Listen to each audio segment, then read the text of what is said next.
Good morning, good morning, good morning. This is Thursday, April the 11th. And we're back to do some more reading in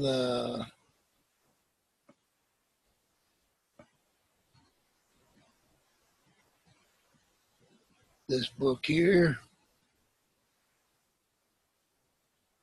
Buscaglia Born For Love. Really good book. It's done in segments, so we read a segment and then pause a little bit for contemplation on what was read, and then we move on to the next little segment. And most of the segments are reasonably short, so we'll start off with the first one. And the first one is the compulsion to change those we love. How often we find fault with those we love. We think that if only they could be more of this or less of that, or more like this one and less like that one, then our love would be fulfilled. This is true even when part of the problem stems from our own whims, our own peculiar moods, or plainly our own stupidity. One of my favorite letters was from a woman who was determined to change her husband even before he was her husband. After years of nagging, threatening, modeling, molding, and shaping, she finally succeeded. At long last, he was all that she wished him to be. Now she had a new problem. She complained that he was no longer the man she married. Quote below by Robert Zinn: people have one thing in common. They are all different. So as I read that short segment, it seems to me that I would say we all probably know somebody that fits that category, or we've seen somebody that we've noticed that does that to their spouse. And then unfortunately it can be male or female. There's no preference in that particular thing. It just happens. And I don't know, I guess it's hard to suggest or even say that one should marry someone for who they are and love them for who they are and cherish them for who they are. And for God's sakes, don't try to change them, because you basically married them or wanted to marry them for who they are.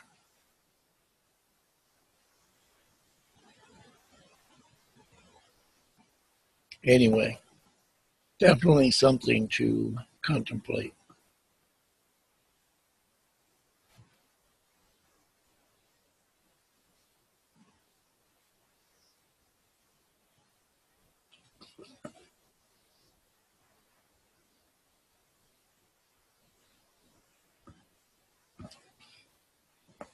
So we'll move on to the next one. The next little segment is called When Love Needs Help.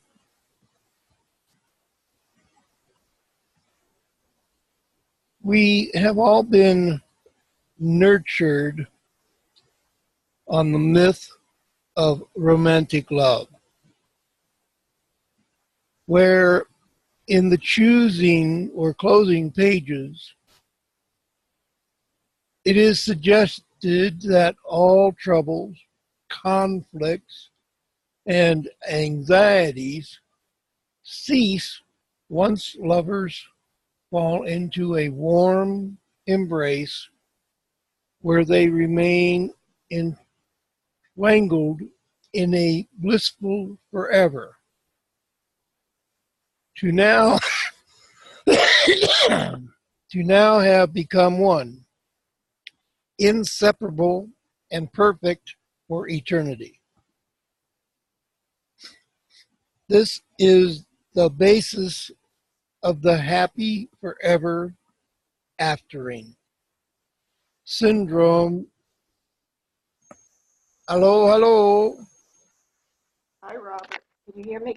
I can hear you. Okay. I couldn't get anybody to hear me the other night. Yeah, I know you were having a problem, but I can hear you fine.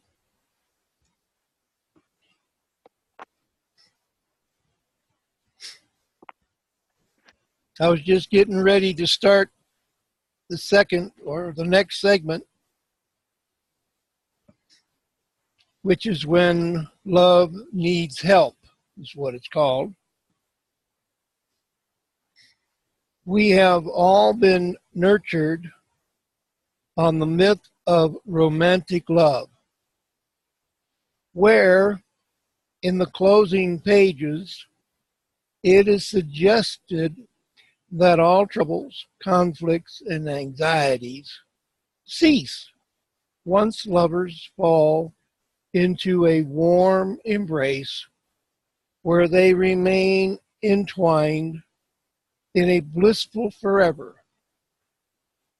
To now have become one, inseparable and perfect for eternity. This is the basis of the happy ever aftering syndrome, which has us applauding the ecstatic side of passion and romance and all but neglecting the practical, patient, more peaceful side. And so the years go by, and we find ourselves looking back upon the wonder of how we were and inflicting impossible expectations of some dubious perfection upon each other. Just as life passes through many changes, so does love. The more we are expecting, accepting, and welcoming of these changes, the more secure our love. Quote by Malcolm S. Forbes, people who matter are most aware that everyone else does too. Interesting, no? See, how you been feeling? Pretty good. Weather was beautiful here yesterday. That makes you feel good. Ah, okay. Out today. I don't know. How you doing? Yeah, pretty good. I sent I should say I figured out how to send a support ticket to Tree United. Oh, good. And so Money never turned up? I'll have to wait a day or so, I guess, to get a response. But that's okay. Everything moves forward, as they say. Yeah. Sooner or later. And then I guess either today or tomorrow, Reverend Dave's supposed to see the doctor. And just maybe he'll get that heavy old brace or whatever it's called off his leg. And Oh, he said yesterday he had seen a doctor. oh And yeah, he's going to be in the hospital for a while yet. oh yeah, even when they take it off, he'll have to go through some rehab for about 4 to 6 weeks, I believe. But at least he'll have the brace off. He's, Yeah. you know, I can't quite imagine how that must be to have it on there, and it's heavy and can't get it off. And, you know, he'll feel relieved when they get it off. Yeah. Yeah.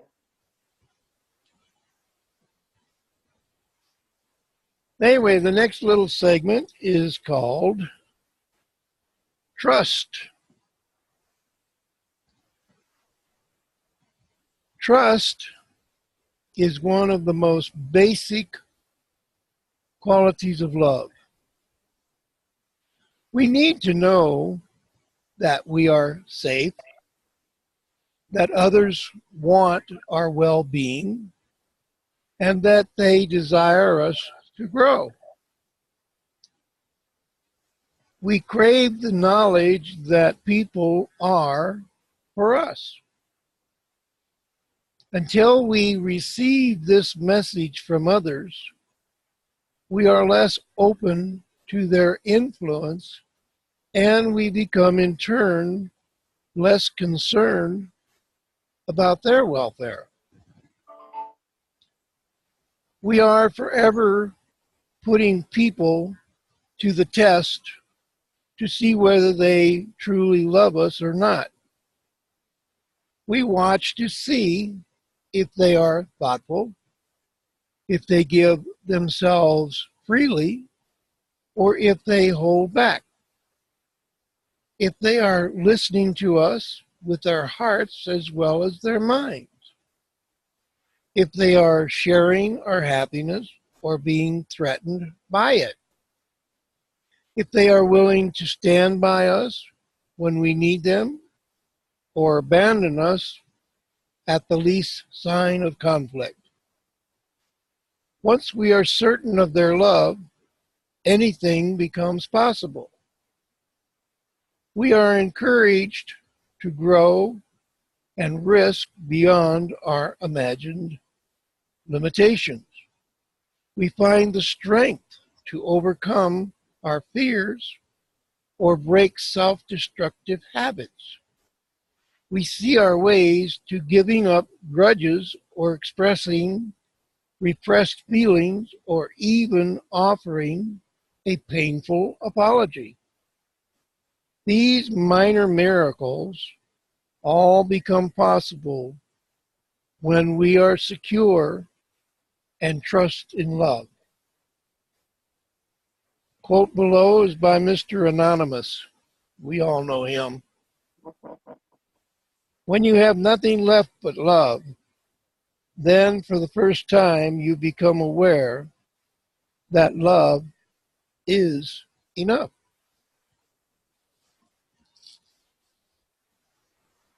I like it. So much in this book, it's just almost unbelievable. Each new little journey opens up new aspects of understanding that we may or may not have had before.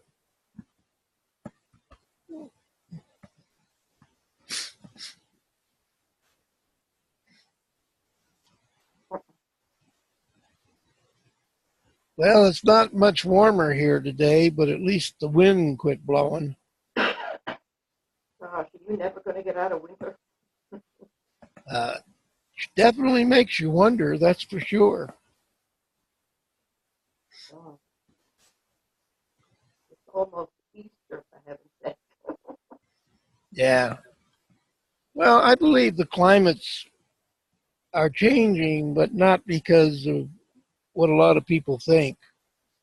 I always try to tell people, I says, well, if Mars is warming up and all the planets in the solar system are warming up and they don't have no vehicles and they don't have no air pollution and they don't have any of that, why is it that they're warming up? There must be some other reason that people don't want to talk about. but oh well. Let's see. The next is, again, like a chapter. We're going to go into a different segment again. This segment is called Many of Us Get Our Emotional Exercise by Jumping to Negative Conclusions. Just that line all by itself says a lot.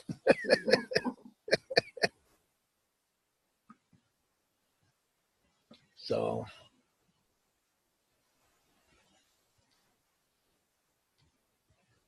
just give a minute here for contemplation, I guess.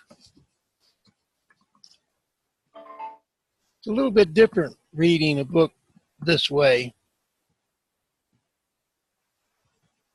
but hopefully people will appreciate the time to think about what's read.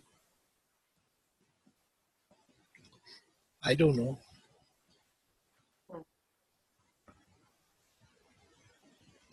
Just having fun doing it. Okay, the next one is love is not a private affair. So each of us may be but one person among millions. We are all powerful forces for good or evil. Everything on this earth has its purpose, its reason, and its effect. Like the pebble thrown into the pond, every act we perform spreads out in ever widening circles, embracing everything in its growing path. It may be difficult to understand the concept that all things are interconnected, and that as such, whatever happens affects us all in some real way. It follows, therefore, that whatever good or evil we do is not a private affair. It is important to us all. As long as there is pain, suffering, loneliness, and hunger in this world, it is our responsibility. There is no place for an exclusive, provincial love where the effects of our caring, giving, and loving have the power to change the lives of the people we love. By these acts, we change the world as well. Quote below by a very well-known person, and that's Norman Vincent Peale. Quote it, "If you think you have given enough, think again. There is always more to give and someone to give it to."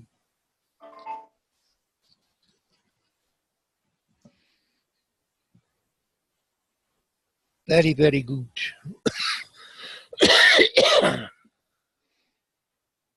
I think part of this weather thing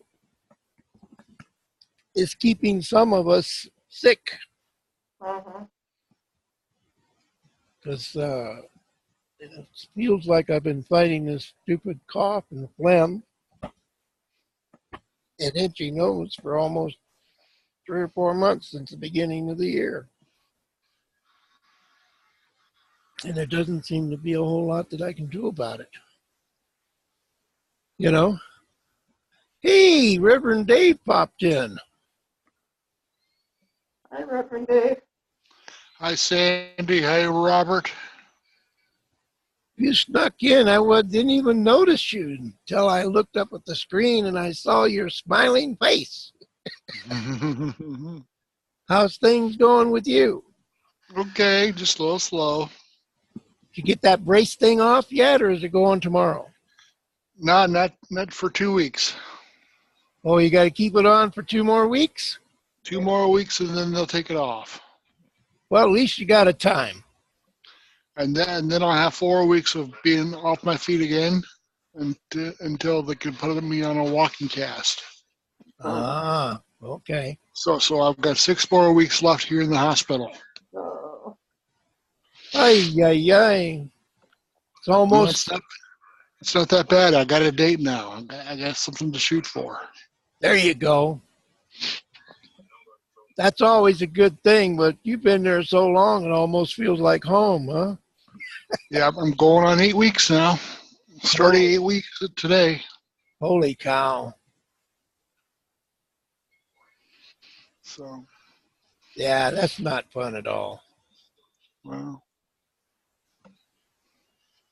fun is relative. So I'm just trying to be positive and see who I can affect here in the hospital setting and help whoever I can. I just got to sign up everybody in the hospital so they can all go shopping and make money. Sounds good. Let's do it. Let's do it, yes. All right, So well, I heard you on the call yesterday, Robert. yeah, you heard me and I heard you, or did you hear me? I heard you. Yeah, I was asking about the card, and I don't know when we're going to hit 100,000. I hope it's soon. Well, it's got to be more than we have more than 100,000. We just need 100,000 active.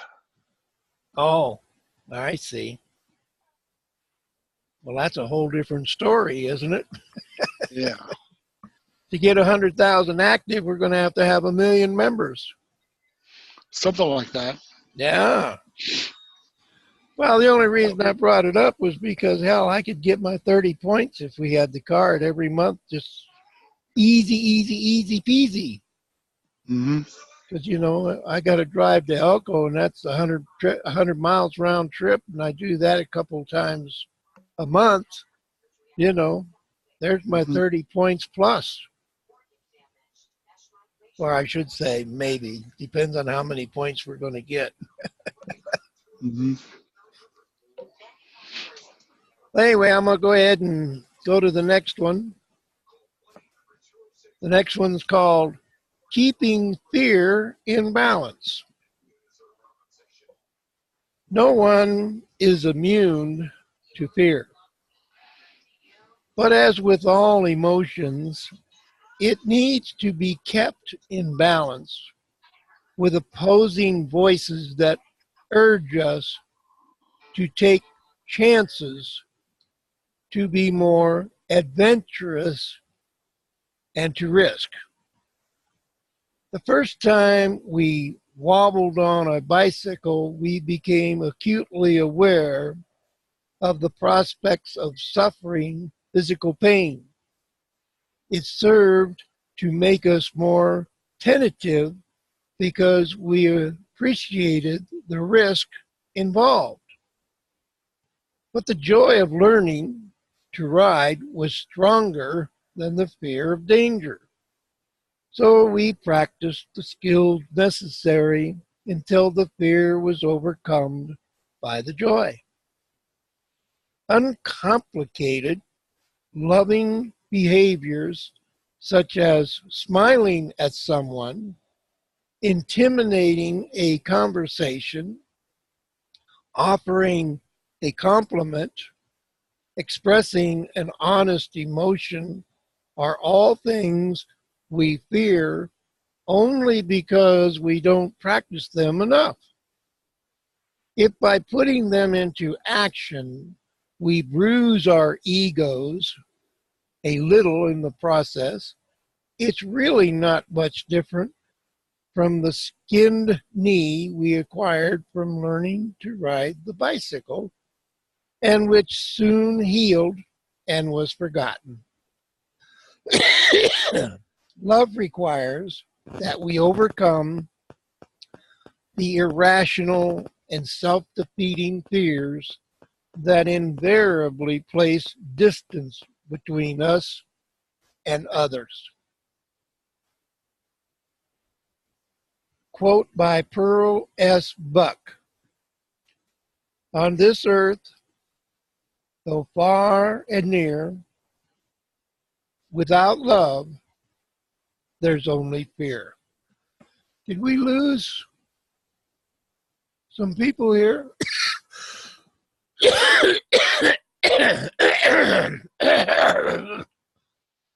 Excuse me. I see Sandy, but did we lose Reverend Dave? I think we did. I don't see him. Huh.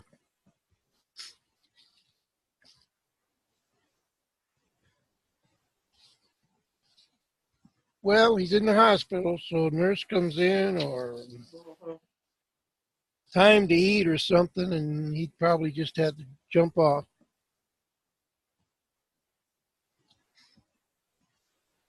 But like he said, at least he's got a date now, and he has a good idea of, Yeah. you know, what's going to take place. And he can look forward and know that he's going to be getting out of there soon.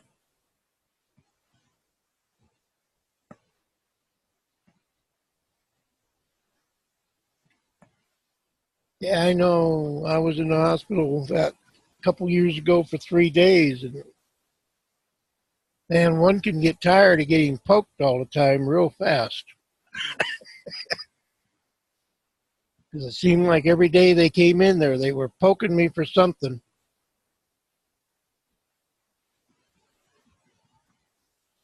Yeah, but what was your own much? Yeah.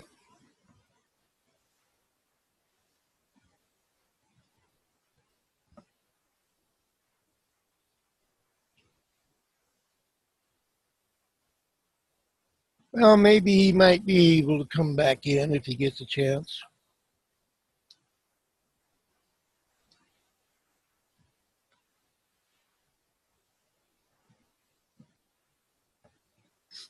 Anyway, we'll go ahead and go to the next one.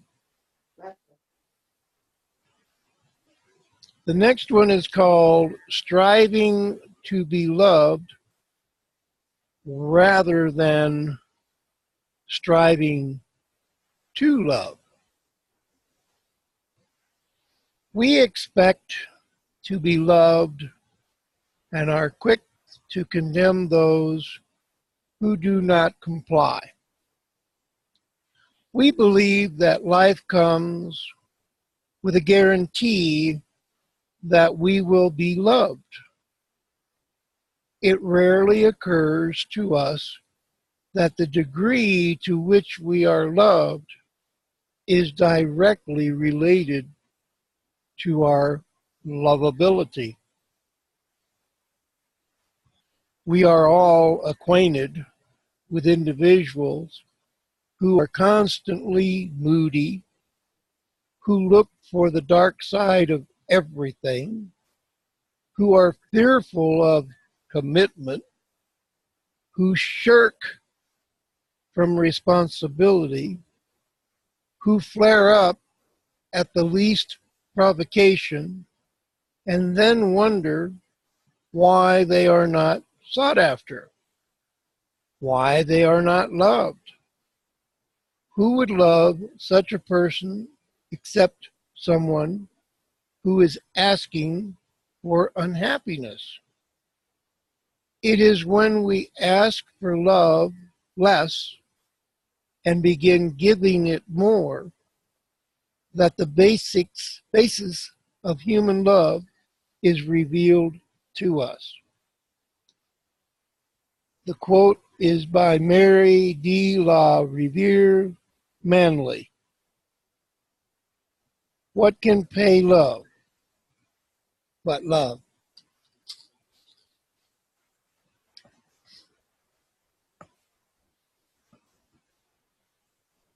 Any ideas or remarks so far as we've been going through this?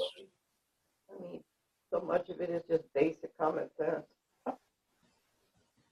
Yeah, a lot of it is. Things we all should know, but sometimes just need to be reminded, I guess.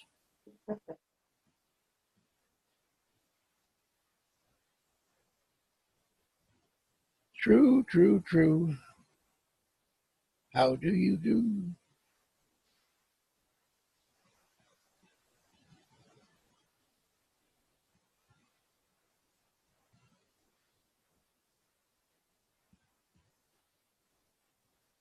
Well, we'll move on to the next one. The next one is called Looking for a Love That Doesn't Exist. You gonna get down, Roscoe? Okay, get down. We all go about with visions of the perfect love. Some of us feel that, at the very least, it is what we merit. We fantasize relationships without conflict, brimming with warmth and understanding, acceptance and tenderness. We spend a great deal of time measuring what we have against our dreams of what we feel we deserve, bemoaning what is lacking. I have a friend who was so obsessed with finding the perfect lover that he left his wife and children to set upon his quest to do so. He saw this as his right to happiness. Since making this decision, he brags that he has courted at least 17 women, but has yet to find the ideal he is seeking. When asked what he is so desperately searching for in a relationship, he replies that he is looking for true love. Of course, he has no real idea of what that means. It seems to me that he won't be content until he marries himself. Perhaps we would feel less frustrated if we could accept the fact that on this planet there is no perfect love, only human love. Then we could expend our energies appreciating and enhancing the love we have.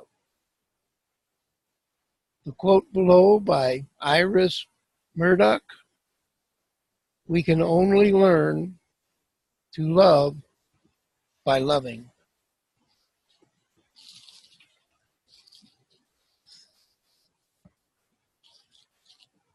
Hey, hey, hey.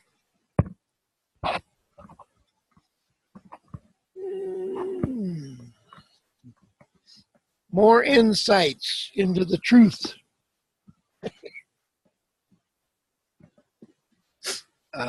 Sinus. Oh, Sinus, why don't you go away? Yeah, it needs to just go away. Yeah, but it's not gonna.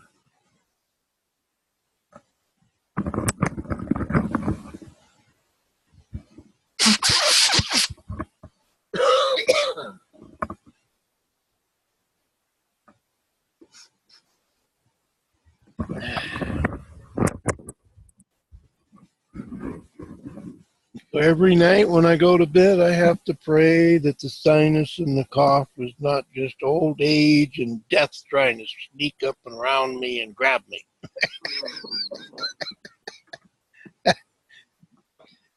Not that I'm worried about it, but it does give one something to think about. Yes. Oh. Well, let's move on to the next one. The next one is called When We Relinquish Our Dignity, we also relinquish our right to complain about it. It's always easier to blame others for any pain or frustration we feel. We are seldom willing to accept the responsibility for our own unhappiness. In examining our behavior carefully and honestly, we might find that through our own indifference, weakness, or ignorance, we have performed the unforgivable.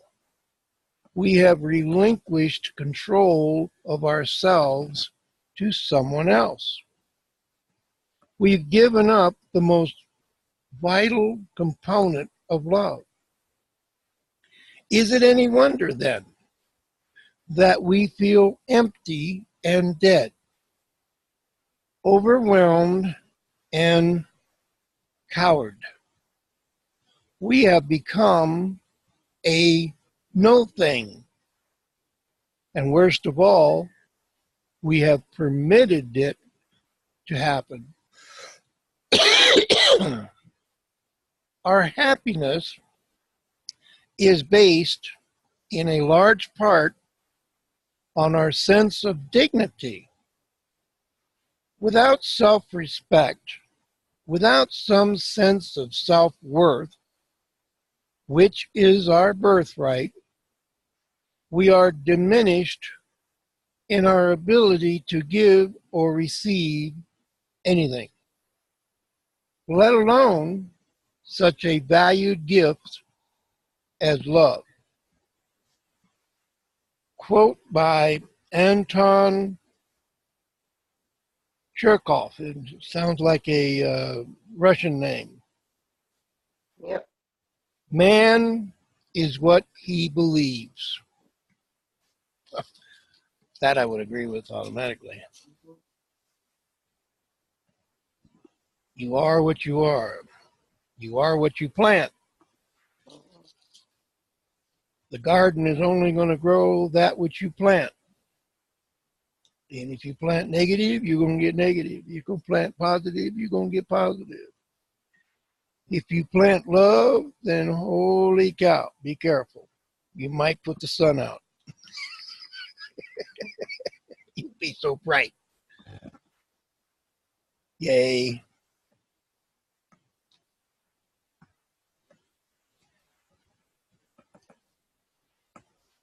So it sounds like maybe you're having a tough day yourself.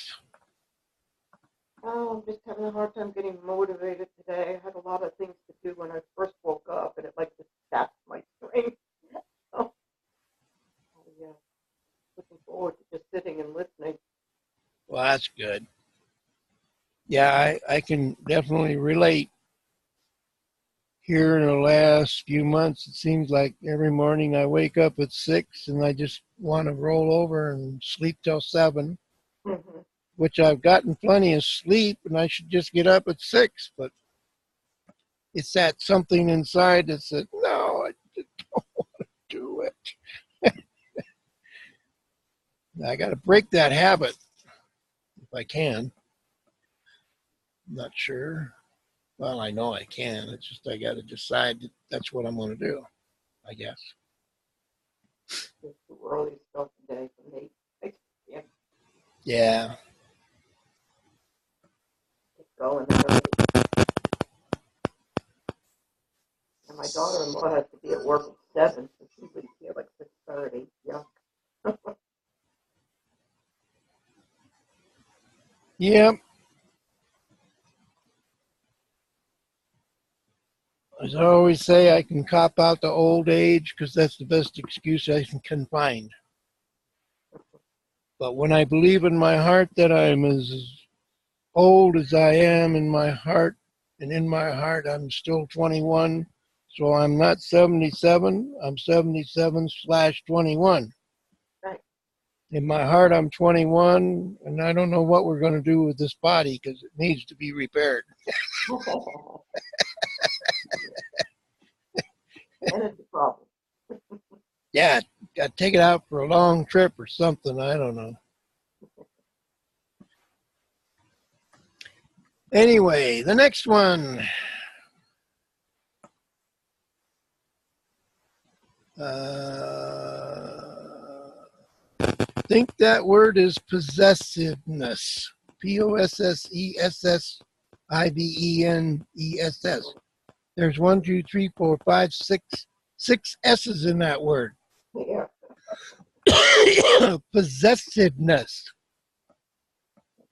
always ends by destroying what it tries to protect. I guess I better read that because I'm not sure that makes any sense, but we'll go for it. Absolute control over another human being is neither possible nor desirable. It is always destructive. One of the great myths about true love is that it means two people's lives are forever intertwined, set upon the same path, having the same goals and interests, and that every moment away from one another should seem like an eternity. Even if this were possible, it sounds terribly dull to me. I got to agree with that. It would be like living with yourself. And if there were me and then another me, that would probably get really boring after a while because me would always agree with me. You know what I'm saying? It is only natural to want to share ourselves intimately, to want to feel protected and close. It only becomes a problem when we need it to be an exclusive, full-time arrangement. Those who focus their love on only one person have a problem with caring in general. Holy cow, that's a mouthful.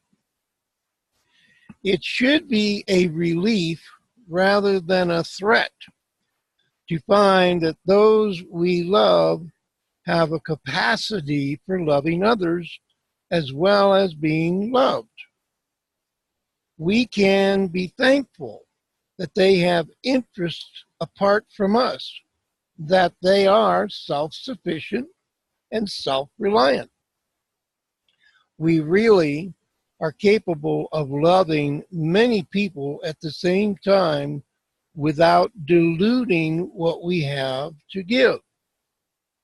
In fact, the more loving experiences we have, the more we have to bring with us when we focus on a deep, intimate relationship. The quality of love is not strained when it is shared. Rather, it is intensified and most assuredly improves with the experience. Quote below by Calhill Gibran, and stand together, yet not too near together, for the pillars of the temple stand apart, and the oak tree and cypress grow not in each other's shadow. I would say that's just a little bit profound, and for me, one that would need to be read more than once. Mm. It's like, I think I understand it, but I'm not 100% sure.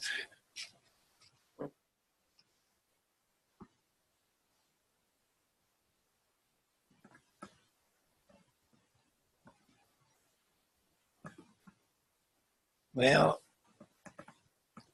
it looks like we've got time here, and since it'll be the last one of this particular segment, I'll read one more, and then we'll probably hang it up for today anyway. Ooh. Boy, my nose just won't. I don't know about you, I got the sinus and everything else. But what drives me crazy is that, Mine comes and goes.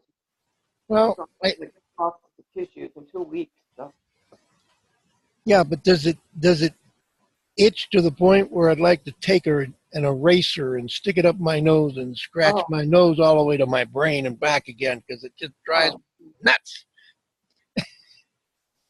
Oh, I just get stopped up and congested. Oh, a lot of nose blowing. Yeah. Well, maybe yours doesn't do what mine does, but mine just, just itch, itch, itch, itch, itch. Sounds like yours is just a kind of problem. Yeah.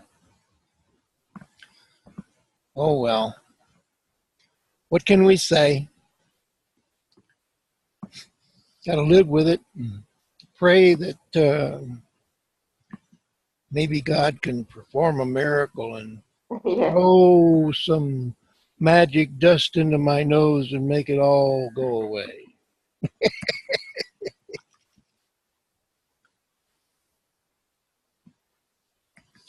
I guess the sad part of that is, if I really believed that was possible, then it probably would work. Because he tells us, whatever you believe, you can conceive, can be made to be happening. Anyway, the last segment for the day is called Viable Alternatives in Loving. Too often, when we are confronted with a problem, we seek the perfect solution.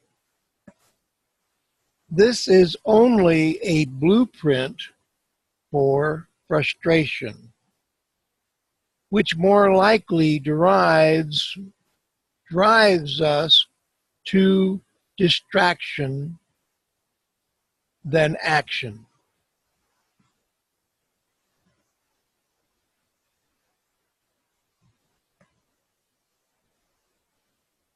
I might read that again. I want to make sure I understand what I just read. This is only a blueprint for frustration, which more likely drives us to distraction than action. Every problem has as many solutions as there are creative individuals dealing with it. Let us say, for example, that John has assured Mary that he would call her at precisely 3 o'clock. By 2, Mary's heart is all ready to receive it. By 3, she is feeling anxiety. Mhm. By 3:30, she is feeling frustration. By 4, she is angry. By 5, she is furious Uh-oh. and in tears. By 6, she is prepared to commit murder or suicide. Her distress is consuming her every thought and her imagination is running wild. Gone from her mind, though, are the many alternatives with which to handle the situation. She could call John. Better yet, she could call Pete. She should call a girlfriend and suggest a movie. She could make a pizza and invite her friends in to share it. She could write a poem or a letter expressing her frustration. She could hand out daisies to the neighbors. She could visit a friend in a hospital. My point is simple. Our problems always have more than one solution. Too many times, I've seen people staggered and defeated by a problem they were unwilling to approach from a different viewpoint. What is at stake is nothing less than having the personal dignity and freedom it takes to direct our own lives. Happily, the choice is ours. The healthy individual is one who has the most viable alternatives available for whatever conflicts present themselves. Quote by G.K. Chesterton: "It isn't that they can't see the solution, it is that they can't see the problem."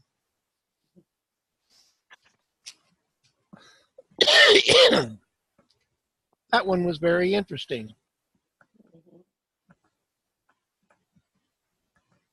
That's true. And then I got a pop-up that I don't understand. It says, "Here's a gift. We have removed the 40-minute time limit on your first group meeting." I didn't know this was my first. That's all right. I'll say thank you. Yeah, if by some chance when we're doing this, if we get cut off, it's because we're only allowed 40 minutes. Huh. And I think the reason I got that was because with two people, the time limit can be longer. But once the third person comes in, then the 45-minute or 40-minute time limit kicks in.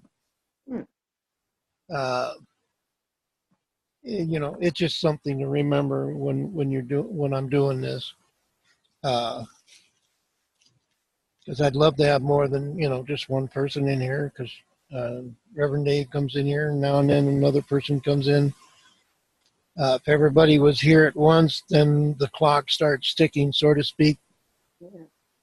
And you only have X amount of minutes to get your webinar, done with, or you could be cut off automatically. But it's not something to worry about, only because usually you'll get a little pop-up that says you will be shut down in 5 minutes. So that way you got to, finish up whatever it is you're doing. Close. Yeah. Yeah, and close it out. So it's not really a big problem. Anyway, that's pretty much it for the day. I hope you have a wonderful day. I hope you get out of the sleepiness or whatever it is that's attacking you, and you move on and get some stuff done today. Yeah, I will do that. I hope your day gets better. Hope your sinuses give you a break. Yeah. Okay. Well, God bless you. I'll talk to you soon. Well, God bless you. And then let's see. This is Thursday, so I won't be with you Saturday. Make up plans. We're doing something. Oh, you won't be in on Saturday then? No. Okay. Then I'll see you probably on the coming Tuesday. Okay, Robert. Well, whatever you got planned on Saturday, you have a good time. Oh, thank you. God bless you. All right. God bless you, Sandy, and you have a great day.